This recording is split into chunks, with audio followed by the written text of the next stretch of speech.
the chair's report. No, now we're on item E1, chair's report. I'm just going to mention that the city is updating the Vision 2040 general plan. There's been a number of meetings. It's still ongoing. I encourage people to go listen to it. They're not changing too much of it, but they are changing some things to it. One of the main issues is the job to employee resident goal ratio. So, yeah, to lower it to not be. They don't want to be a bedroom community, but they don't want to set such high realistic goals that it ruins all the other plans. So that's one of the issues that is going forward.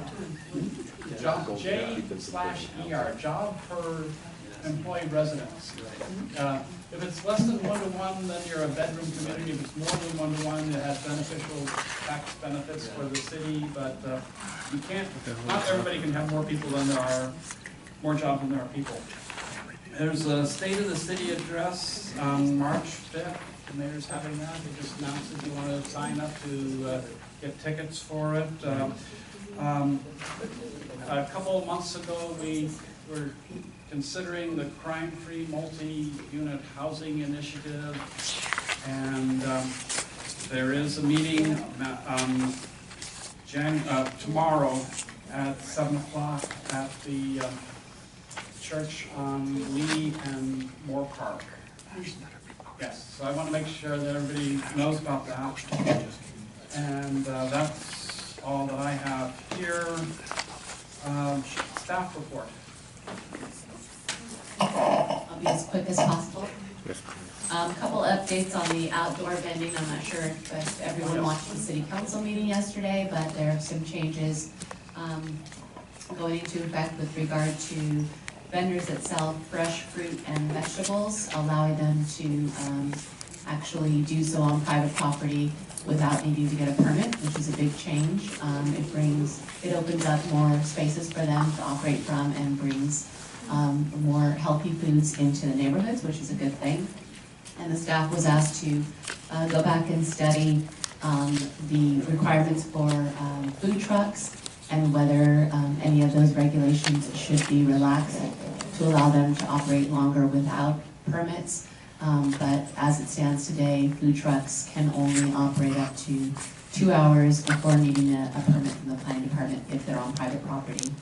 Nothing has changed for folks vending on public property. They still all need to be permitted, go through a criminal background check, because we want to ensure that we're not putting folks with criminal convictions, serious criminal convictions, in direct contact with the public. With regard to medical marijuana, if you've been watching the news, 16 of the dispensaries that were in the process made it through, or actually 16 of the 19 that were left in the process made it through to registration, which means they're recognized now by the city of San Jose. Some are up and running, some are still going through that process and have some work to do, but now comes the fun work by the staff to make sure that we're auditing them, that we're doing site inspections, and that they're complying with our local rules. As of January 1 of this year, the state has put into place a number of regulations, which is a good thing for these operations, but their program won't be up and running for at least 2 years. So we've got sort of that 2 years to continue to enforce our local regulations and make sure that they operate in a healthy and safety manner. And that's it.